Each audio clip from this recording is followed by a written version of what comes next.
Welcome to our virtual public hearing. Please put your email address in the chat box as noted, and we will get started shortly.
Unknown caller.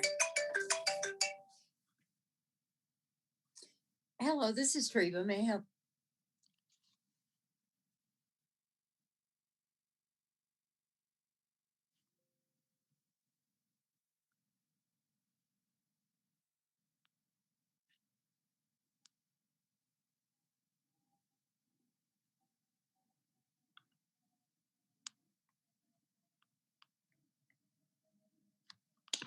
Again, for those of you that are joining us, we're giving, before we start, giving it a couple minutes.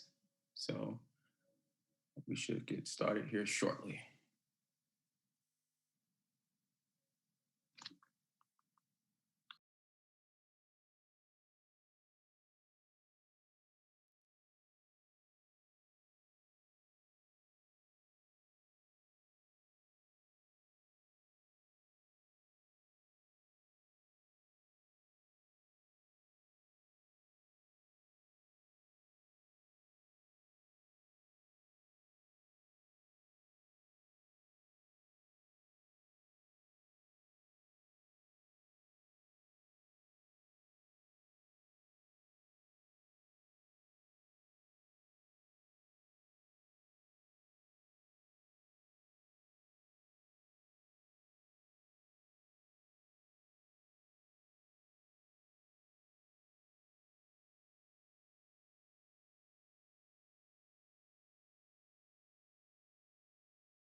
All right.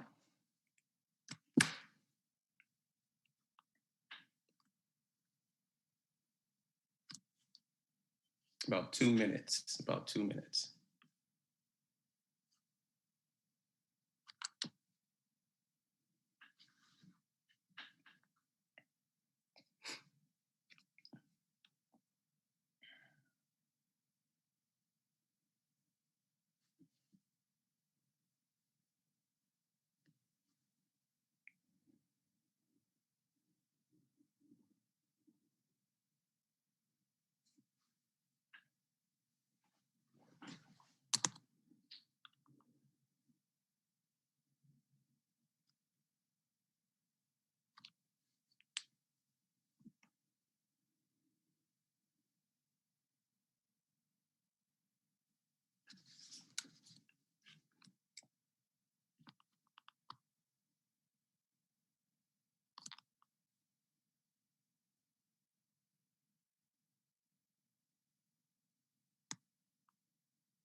All right, everybody. Just going to go ahead and get started with our virtual meeting. The meeting is being recorded. Good afternoon. My name is Brian Sexton, and I welcome everyone to our virtual public hearing for Substantial Amendment 4 to the 2018-2023 Consolidated Plan for Housing and Community Development and to the 2021-2022 Annual Update for Program Year 4 of the Consolidated Plan. Just a couple of housekeeping items for those of you that are joining us. Please mute and limit your listening devices to one device to avoid feedback. Please hold all of your questions until the presentation is complete. You will have a chance to put your questions into the chat box after the presentation is over. We will try to address all the questions to the best of our ability. However, if there's a question that we cannot answer today, we will include that answer in the final version of the action plan that is submitted to HUD. The purpose of this presentation is to go over our action plan. Our current consolidated plan runs from June 1st, 2018 to May 31st, 2023. It identifies funding priorities for the 5-year period, and the annual update, such as this one describes, it will describe proposed use of funds during a program year. We are currently in program year number 4. This also serves as the application for funding for federal entitlement programs such as CDBG, HOME, ESG, and HOPWA funds. The funds benefit low and moderate income households and areas. In our consolidated plan, we share several priorities for the 5-year period as shown on this slide. Those priorities include increase the number of decent, safe, affordable units and help low and moderate income households access affordable housing, preserve existing affordable housing units and help low and moderate income households retain housing, support facilities and services for the homeless and persons with HIV or AIDS, create pathways to self-sufficiency for low and moderate income persons and families, revitalize distressed neighborhoods and underserved areas, and undertake grant management, planning, and other eligible administrative tasks under CDBG, HOME, ESG, and HOPWA. As a reminder, this is for the 2021 program year, and again, we are in program year number 4. On your screen, you will see the anticipated resources for the 2021 annual allocation. We received notice that MDHA would get about $5.3 million in CDBG, with another estimated $173,000 in program income for a total of $5.5 million in CDBG funds for the program year. As you see for ESG, the annual allocation is right at about $453,000. Then HOME is about $2.5 million with estimated program income of $269,000 for a total of about $2.8 million. HOPWA is another $1.7 million for a grand total, as shown on your screen, of about $10.5 million in for our total allocations and estimated program income. We have geographic priorities that are attached to those funds, which include the areas damaged by the storms and floods in March and May of 2020, as well as the 2021 spring flood. The next geographic priority is our CDBG target areas, which includes 26 census tracts in Davidson County, in which at least 70% of households in the census tract have incomes less than 80% of AMI. And then our housing target areas, which includes 14 council districts in the housing target area that experienced at least a 40% increase in property values during the 2017 reappraisal, as well as areas in which MDHA owned public and or affordable housing is located.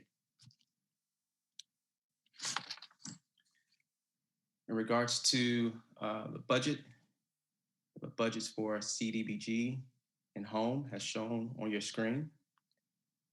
See those budget amounts: administration and planning, about $1.1 million, public services for CDBG, $827,000, funds budgeted towards housing, public facilities and infrastructure, as well as economic development. Same with HOME, see the budget amount administration, new construction ownership programs, budget amount, new construction rental programs, about 1.9 million, as well as the new nonprofit set aside that has been budgeted. And here are the budgeted amounts for ESG and HOPWA as shown. Give you just a minute, take a look at that. And again, if you have any questions, we're going to take those questions in the chat box.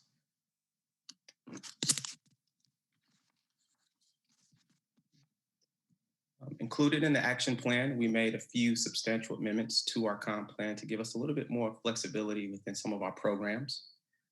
The substantial amendment 4, as shown on the screen, includes the following: to allow Metro Nashville Davidson County to discontinue the neighborhood revitalization strategy area designation for neighborhood pursuit choice neighborhood investment planning area established in the 2013-2023 5-year consolidated plan. Amended language also includes language to the description section of the strategic plan, which speaks to the retainment of affordable housing stock of the consolidated plan, to state that the amount of CDBG funds to be allocated to this priority need will determine annually based on anticipated demand, taking into account unobligated funds from prior year's action plans and projected expenditure levels. And the last amendment, has shown on the screen, is to add language to the consolidated plan Go 1 for new affordable housing opportunities, to clarify that these opportunities include increased access to housing and or shelter for a person having special needs. Those are the amendments. As I shared before, we will have a chance for you to type those questions into the chat box when this presentation is complete.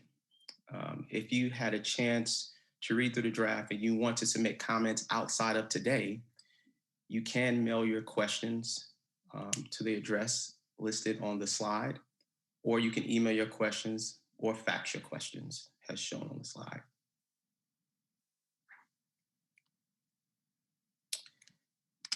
And that completes our presentation portion of the virtual public hearing.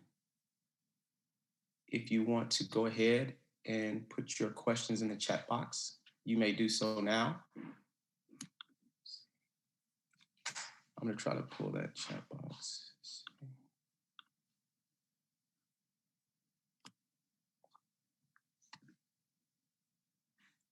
We'll wait to take those questions from anybody.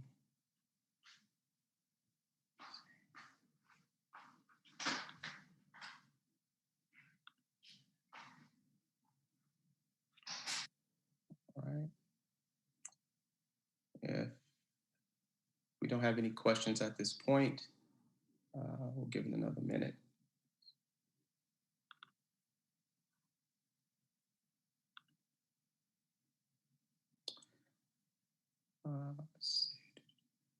All right. It looks like we don't have any questions at the moment. With that being said, this completes our virtual public hearing for today.